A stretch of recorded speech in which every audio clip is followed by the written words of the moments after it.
Joining me on 12 Minutes With is Yair Lapid, the leader of opposition in Israel. Mr. Lapid, thank you for joining us. Thank you for having me, Sasha. First of all, there was the first public remarks by Iran's supreme leader, Ayatollah Mojtaba Khamenei, on Thursday, and he said Iran will avenge those who were killed in the US-Israeli airstrikes.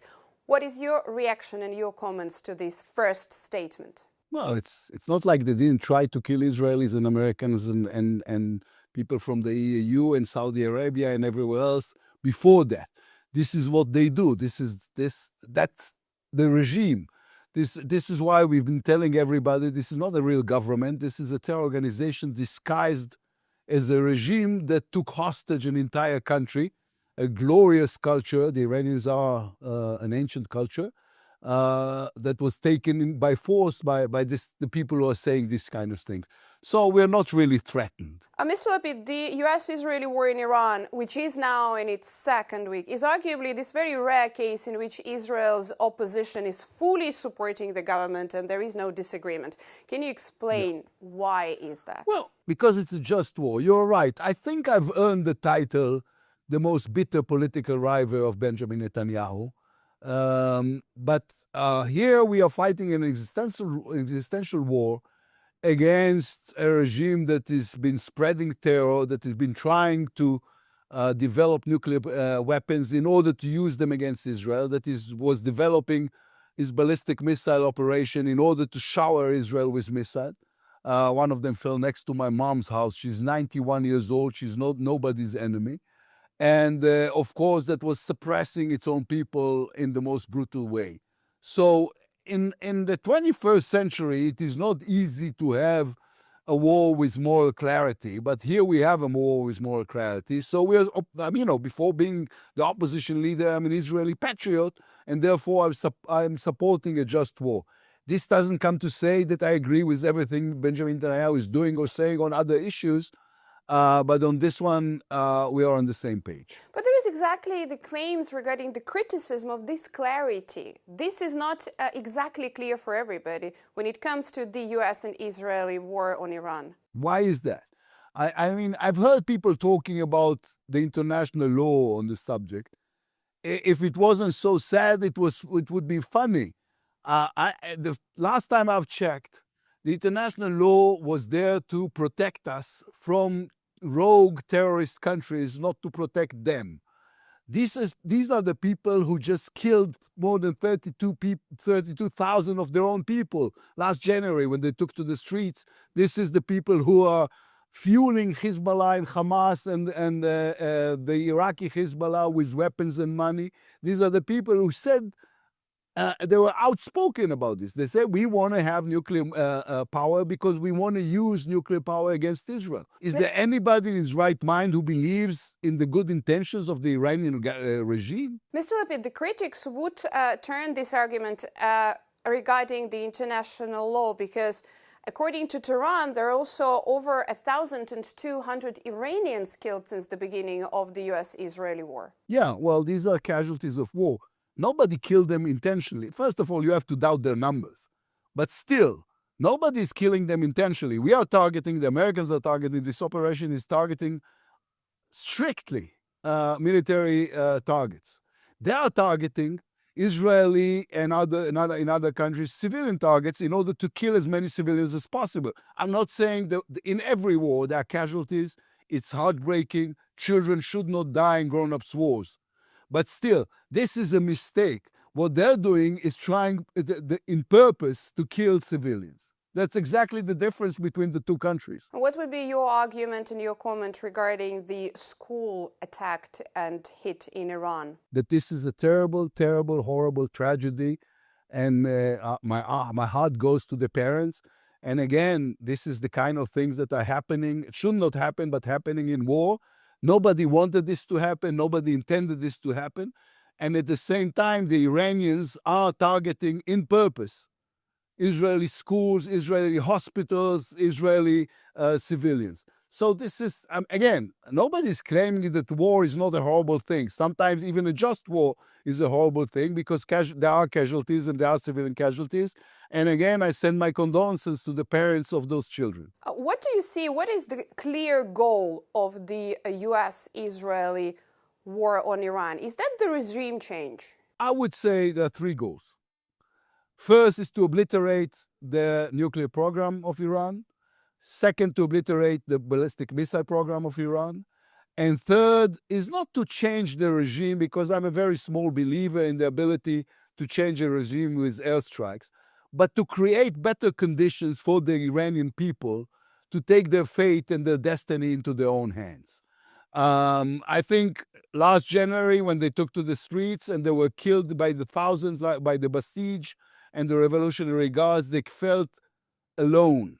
And I don't think they feel alone right now. I think the conditions and the ability and the probability of them changing the regime has grown significantly. Now it's up to the Iranian people. I don't know if there will be an Iranian Nelson Mandela, an Iranian Gandhi, or an Iranian Lech Walesa. But I hope for their sake, for the people of Iran, there will be, and there will be a regime change. But that was already stated as the goal as well during the 12 days war in June. And then after those 12 days, the process went into negotiations, and now it's been 2 weeks back from negotiations to the war. Is that the cycle? Is it going from the period of war and then negotiations and back to the war? Hopefully not. What happened was, after the 12 days in June, they we've signed a truce, and then they wanted negotiations, and then it was very obvious that these are not real negotiations. What they really did was trying to stall and buy time in order to rebuild the nuclear program and ballistic missile program. It was interesting to me, Stephen Witkoff, the American mediator, told everybody that during the negotiations in Oman, the Iranians told him proudly that by now they accumulated enough enriched uranium to build 11 atomic bombs. So they were not really negotiating. What they were really doing is deceiving and lying and buying time in order to build weapons of mass destruction. There are claims that, in fact, it was not the US president's decision to attack Iran and now to continue 2 weeks into the war, but that he was spurred on by Israel. Do you think that was the case? Was Israel pushing hard and pushing the United States into attacking Iran? Sasha, does Donald Trump strikes you somebody who can be pushed around? I don't think so. I mean, he's the president of the biggest military army in the history of humanity. He's a determined man. Israel is filled with gratitude and admiration to his courage, to his moral clarity on the issue, to the fact he decided to go this war, understanding that he's protecting peace on earth. So no, I don't think there's a person, well, maybe with the exception of Melania, I don't think anybody can push Donald Trump to do anything he doesn't want to do. Let me ask you about the wider region, because given Iran's proxy networks in the region, do you see them as part of Israel's strategy in the ongoing war? And how to deal with that? Because, for example, when it comes to Lebanon, Israel has a long and rather complicated history with Lebanon. Do you think Israel can defeat Hezbollah by force? This is when the escalation is getting bigger and wider. I agree. Well, first of all, we have to remember who decided to make this bigger and wider. I mean, Iran started this war by bombarding the EU, Saudi Arabia, Kuwait, Bahrain, Oman, all those countries who's done them no harm, just because they wanted to escalate everything. Part of this escalation is using the proxies. You're right. Last night there were more than 200 launches from Hezbollah towards Israel. Israel is stronger than Hezbollah. We're going to strike back. We're going to strike back in a painful way. It needs to be dealt, but this is also a problem of the Lebanese government. When I was prime minister, I signed an agreement with the Lebanese government trying to improve the relationship. But Lebanon will not exist as a country, as a sovereign country, if they will let Hezbollah keep on doing whatever they want to do from Lebanon. So now we are hitting Beirut and we are hitting southern Lebanon. But I think it's in everybody's interest, and first and foremost, Lebanon's interest, to make sure Hezbollah doesn't join this and stop shooting at Israel, because the price will be painful. Well, Lebanese government said it was willing to enter direct negotiations with Israel. Is that something that Israel would be open to? This is, well, if it was up to me, I would do it. I think I would do it. I would use this like a scissor effect. I would fight Hezbollah fiercely. I would go into southern Lebanon if necessary, making sure Hezbollah is pushed over the Litani River, and while doing it, negotiate with the Lebanese government, because it's their problem as well. Right now, it's up to the Lebanese people to determine whether it's a country with a terror organization or a terror organization with a country.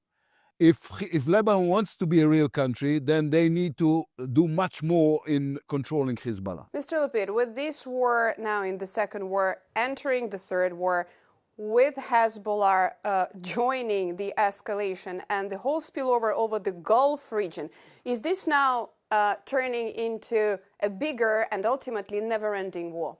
I don't think so. I think many of the goals of the war are achievable. I think Iran made a huge mistake, because what they did was they thought that if they will bomb the neighbors in the Gulf, this will create pressure on Washington, because all those countries will go to Washington and say to the president, listen, you have to stop the war, this is killing us. Instead, they have, by their own doing, created the coalition they always feared of. Right now, we are on the same coalition with the Saudis, with the Emirates, with the Omanis, with everybody, opposite Iran's rogue violence, opposite their try to burn everything and everyone. And on the long term and not so long term, I think this is going to have it's going to have a rebound effect against Iran. So no, I don't think this will be a never-ending war. Thank you very much for your time. Yair Lapid, leader of the opposition in Israel. Thank you. Thank you, Sasha.